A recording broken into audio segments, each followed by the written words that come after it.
Hey everyone, welcome back to the channel. Today topic of this video is server-side rendering.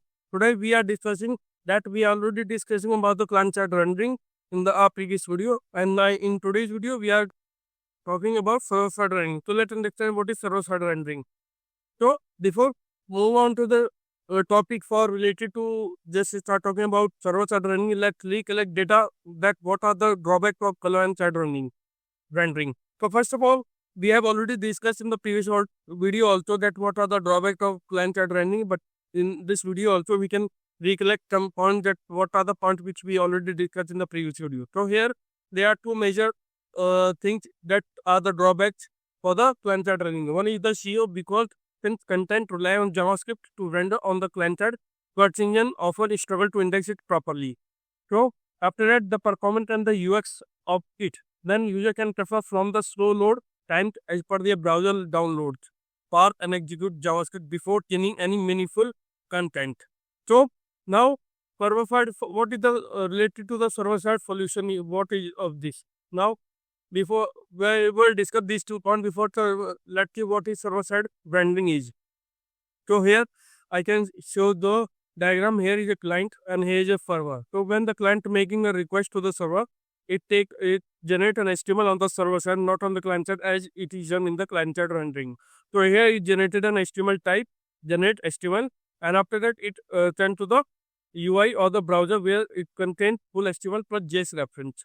Now it is not interactive, means it has no live, it is only a static rendering on the browser. So what does it mean?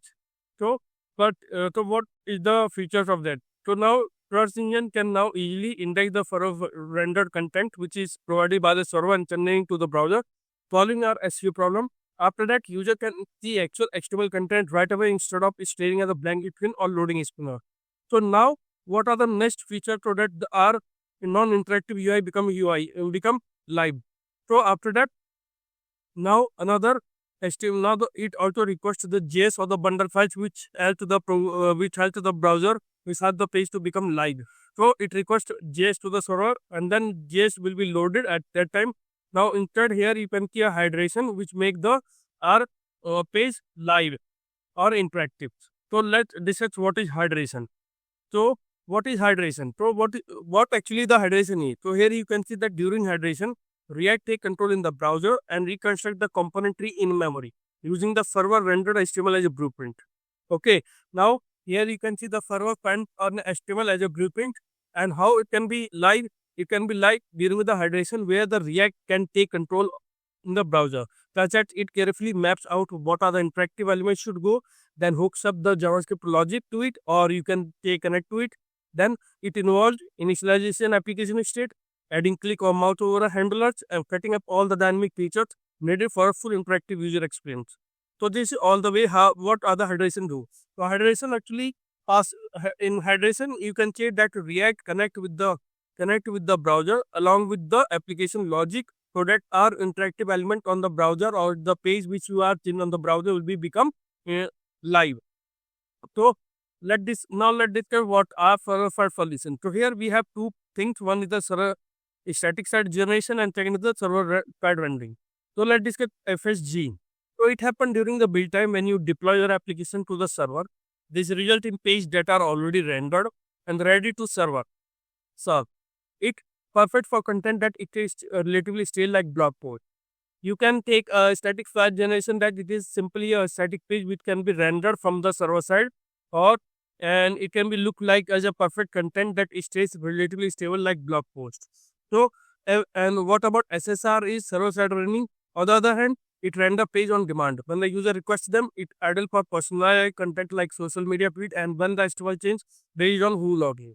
So SSR for the server side rendering, when someone requests a particular resort or a particular content for a personalized user experience, or you can say for a personalized individual user, so they can be used on that side. So server-side rendering was a significant improvement over client-side rendering, providing faster initial page load and faster SEO.